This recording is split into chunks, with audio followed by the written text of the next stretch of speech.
గువ్వా గోరింక ఈ సీరియల్ ఈటీవీలో ప్రసారం అవుతుంది. డైలీ నైట్ 8 o'clockకి ప్రసారం అవుతుంది.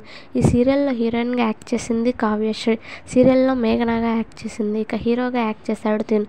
సీరియల్లో ఇతని పేరు వచ్చేసి నందు.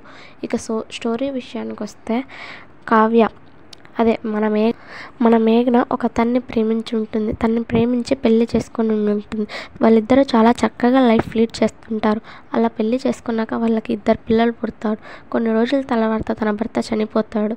దాంతో ఇక మేఘన పెళ్లి మీద ఆశలు వదులుకుని పిల్లల్ని చక్కగా చూసుకోవాలన్న ఆలోచనలో ఉంటుంది. వాళ్ళ అత్తయ్యని మామయ్యని చూసుకుంటూ వాళ్ళ ఇంట్లో వాళ్ళని చక్కగా చూసుకుంటూ జాబ్ చేస్తూ బతికేది. బట్ భర్త లేని అమ్మాయి అవ్వడంతో కొన్ని రోజులకి జాబ్ రిజైన్ చేసి పిల్లల్ని మాత్రమే చూసుకుంటూ ఉండేది. అప్పుడు వాళ్ళ ఇంట్లో తోడి కోడళ్ళు ఆడపడుచుల పోరు తట్టుకోలేకుండా ఉండేది.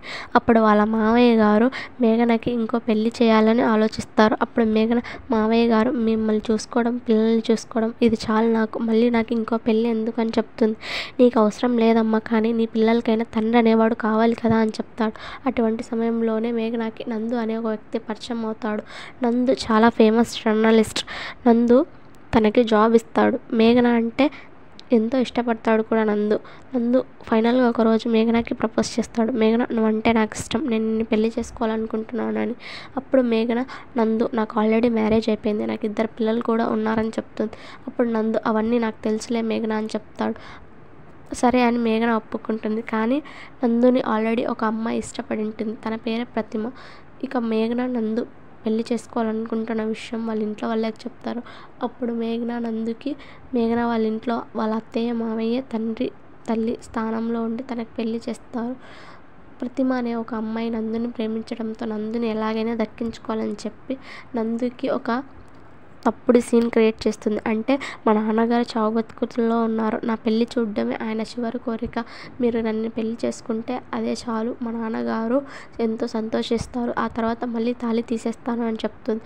అప్పుడు నందు ఆ మాటలు నిజం అని నమ్మేసి తన మెడలో తాళి కడతాడు. తాళి కట్టాక మీడియా అందరినీ పిలిపించి నందు నన్ను పెళ్లి చేసుకున్నాడు, ఇప్పుడు మళ్ళీ నన్ను వదిలేస్తానని చెప్తున్నారు, మీరే ఎలాగైనా నాకు న్యాయం చేయండి అని చెప్పి నందుని బెదిరిస్తుంది. దాంతో నందు చేసేదేం లేక ప్రతిమని భార్యగా యాక్సెప్ట్ చేయాల్సి వస్తుంది. ఇదంతా టీవీలో చూసిన మేఘన నిజంగానే నందు తనని మోసం చేశాడు, ప్రతిమని పెళ్లి చేసుకున్నాడు అనుకొని ఇక నందుని ఏం క్వశ్చన్ చేయకుండా తన పిల్లల్ని నందు ఇంట్లో నుండి బయటికి తీసుకొచ్చేస్తుంది. ఇక ప్రతిమ రోజు రోజుకి కావ్య మీద మేఘన మీద కోపాన్ని పెంచుకుంటుంది. ఎందుకంటే నందుకి మేఘన అంటే ఇష్టం, ప్రతిమని కేవలం బలవంతం మీద పెళ్లి చేసుకున్నాడు. దాంతో మేఘనకి నందుకి ఎలా గొడవలు పెట్టాలి, వాళ్ళిద్దరికి ఎలా డివోర్స్ ఇప్పించాలి అనే ప్లాన్లో ఉంటుంది. అలాగే మేఘనకి నందు మీద చాలా కోపం క్రియేట్ అయ్యేలా చేస్తుంది.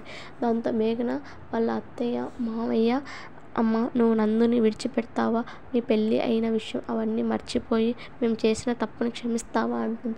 అప్పుడు మేఘన అయ్యో మామయ్య గారు మీరేం చేస్తారు, నందు అలా చేస్తూ ఉంటాడని ఎవరైనా ఎక్స్పెక్ట్ చేస్తారా చెప్పండి, తప్పంతా నాదే, నేను పెళ్లి చేసుకోకుండా ఉండాల్సింది, ఇప్పుడు ఆ ప్రతిమ చేతిలో ఎన్ని మాటలు పడాల్సి వస్తుందో, అనవసరంగా పెళ్లి చేసుకున్నాను, నేను అప్పుడే చెప్పాను కదా, నందు గురించి ఒక నిమిషం ఆలోచించి చూసుకుంటే బాగుండు, ఎందుకంటే ఇప్పుడు పిల్లల లైఫ్ కూడా అనవసరంగా స్పాయిల్ అవుతుంది అని వాళ్ళ మామయ్య గారికి చెప్తుంది.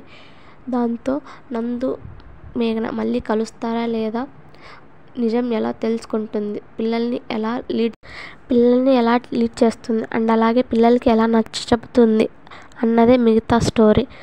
ఒకవేళ కలిస్తే ప్రతిమని ఏం చేస్తారు, ప్రతిమ నందుని మేఘనని ఒకటవ్వనిస్తుందా లేదా అన్న దాని మీద మిగిలిన స్టోరీ నడుస్తుంది. ఇక ఈ వీడియో మీకు నచ్చినట్లయితే ఈ వీడియోని లైక్ చేసి ఛానల్ని సపోర్ట్ చేస్తూ ఉండండి ఫ్రెండ్స్. Thank you.